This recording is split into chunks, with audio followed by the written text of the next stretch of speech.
Calcutta medical కాలేజీలో మహిళా PG వైద్యురాలిపై జరిగిన అత్యాచారం మరియు హత్య ఘటనను నిరసిస్తూ ఖమ్మం నగరంలో ఇంటర్ విద్యా నారీశక్తి ఆధ్వర్యంలో అధ్యాపకులు నిరసన కార్యక్రమాన్ని చేపట్టారు. అనంతరం అంబేద్కర్ సెంటర్ నుండి ధర్నా చౌక్ వరకు కొవ్వొత్తుల ర్యాలీ నిర్వహించారు.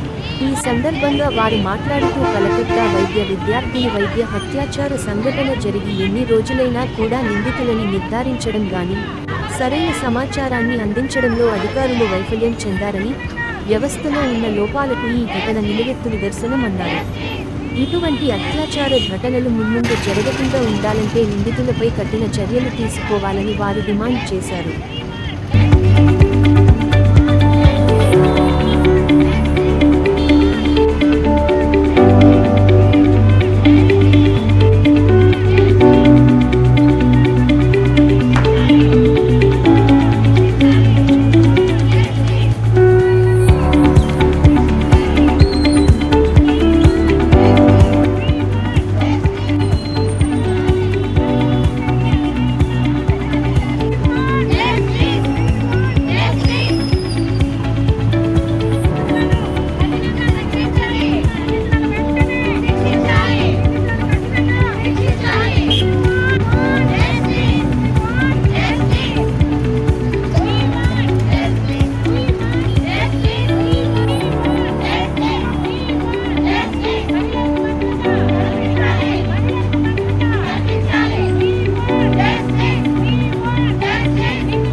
వెస్ట్ బెంగాల్లో డ్యూటీ డాక్టర్పై విధులను నిర్వహిస్తున్నటువంటి డ్యూటీ డాక్టర్పై జరిగిన అత్యాచార సంఘటనపై దేశవ్యాప్తంగా ఎన్నో నిరసనలు ఎదురవుతున్నా కూడా ఇంకా ఒక సమగ్రమైన విచారణ కానీ ఒక సరైనటువంటి దిశలో విచారణ జరుగుతున్న దాఖలాలు ఎక్కడా లేవు. దయచేసి 6 నెలల పసిపాప, ఉయ్యాల్లో ఉన్న పసిపాప, అమ్మ పక్కన పడుకున్న పసిపాప ఎవరిని వదిలిపెట్టట్లేదు ఈ సమాజం. మరి ఇటువంటివి జరుగుతున్నప్పుడు ఒక నిందితులకు ఎటువంటి భయము లేకపోవడం వల్ల ఇటువంటివి జరుగుతున్నాయి. కాబట్టి ఇటువంటి సంఘటన జరిగినప్పుడు సత్వరమే విచారణ చేపట్టడం, సరైన దిశలో విచారణ చేపట్టడం ప్రభుత్వాలు చేయకుండా సమాజం కానీ లేకపోతే ప్రభుత్వాలు కానీ చాలా బయాస్డ్గా ఉన్నాయి. హత్రాస్లో జరిగితే ఒకలాగా, మణిపూర్లో ఒక ఆడపిల్లని నగ్నంగా ఊరేగిస్తే ఎటువంటి చర్యలు లేవు అక్కడ. అటువంటివి చూసినటువంటి సమాజం నిర్లజ్జగా ఏం చేసినా కూడా ఏమీ కాదు అనేటువంటి ఒక ధోరణిలో సమాజంలో పెట్టరేగిపోతున్నారు అరాచకులు.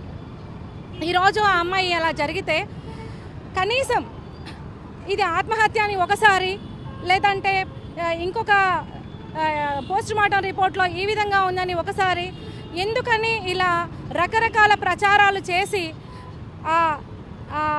అటువంటి చర్యని నిర్వీర్యం చేస్తున్నారు? నిజంగా చెప్పాలంటే నిందితుడు ఒకడా 10 మందా? నిజంగా ఆ హాస్పిటల్లో ఏమైనా డ్రగ్స్ మాఫియా కానీ ఇంకేదైనా జరిగి ఆ అమ్మాయి మీద హత్య జరిగిందా?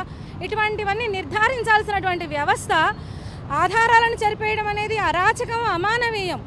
ఇటువంటి సంఘటనలు పునరావృతం అవుతున్నాయి. ఇదే కాకుండా ముఖ్యంగా ఈరోజు ఇంకా చెప్పవలసింది ఆ అభయ సంఘటనే కాదు. నిన్న కూడా మహారాష్ట్రలో స్కూల్లో ఒక సంఘటన జరిగింది.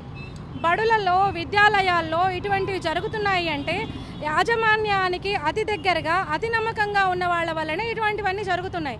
మరి యాజమాన్యాలు ఆ చిన్నపిల్లల పట్ల అక్కడ పనిచేసే వ్యక్తుల యొక్క ప్రవర్తనని నిత్యం గమనించుకొని అసెస్ చేసుకోవాల్సిన అవసరం ఎంతైనా ఉంది.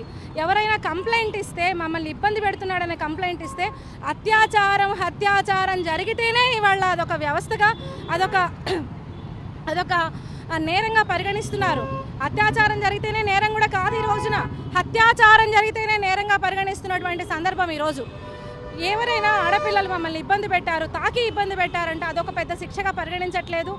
దాన్ని వాళ్ళపైన సరైన ఎంక్వైరీ జరగకుండానే ఏం పర్వాలేదు చాలా చిన్న విషయం కింద తీసేయడం వల్ల నేరస్తులలో అరాచక ధోరణి అనేది పెరిగిపోతుంది.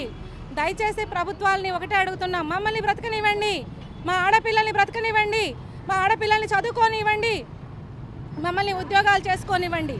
వయసుతోటి సంబంధం లేదు. ఇంకా కేవలం అత్యధిక విద్యార్థికులపై అత్యాచారాలు జరిగితేనే ఇవి బయటకు వస్తున్నాయి. మాలాంటి వాళ్ళం రోడ్డుపైకి వస్తున్నాం. ఈ మధ్యకాలంలో తెలంగాణలో కోవా లక్ష్మి సంఘటన కానీ, చాలా చిన్న పాప అమ్మ పక్కన పడుకుంటే రైస్ మిల్లులో పాపను ఎత్తుకెళ్ళిపోయి అత్యాచారం చేశారు. కన్నా తండ్రులు కూడా అత్యాచారం చేస్తున్న సంఘటనలు మనం చూస్తున్నాం. దయచేసి పోలీస్ వ్యవస్థను అడుగుతున్నది ఒకటే, బయాస్డ్గా ఉండకండి. ఈరోజు ఆ అమ్మాయికి జరిగింది, రేపొద్దున ఎవరి పిల్లలకైనా జరగచ్చు. కానీ ఎంక్వైరీ అనేది మాత్రం ప్రాపర్గా జరిగి న్యాయము, ఆమెకి ఒకసారి అన్యాయం జరిగాక న్యాయం అనేది ఉండదు. కేవలం ఆ తల్లిదండ్రులకి, ఆ నిందితుల పట్ల ఆ ప్రభుత్వాలు వేసే శిక్షలే వాళ్ళకి ఉపశమనాన్ని కలిగిస్తాయి. తక్షణ ఉపశమనం ఆ తల్లిదండ్రులకు కలిగించమని మేమందరం కూడా మా ఇంటర్ విద్యా నారీ శక్తి తరఫున మేము వేడుకుంటున్నాం ప్రభుత్వాలను. Thank you very much. Medical విద్యార్థినిపై జరిగినటువంటి అఘాయిత్యం, హత్య, వీటిని ఇంటర్ విద్యా నారీ శక్తి తరఫున మేము తీవ్రంగా ఖండిస్తున్నాము. నిందితులు తెలిసినా కూడా ఎందుకు ఇంకా తాత్సారం చేస్తున్నారు అనేది మాకు అర్థం కావడం లేదు.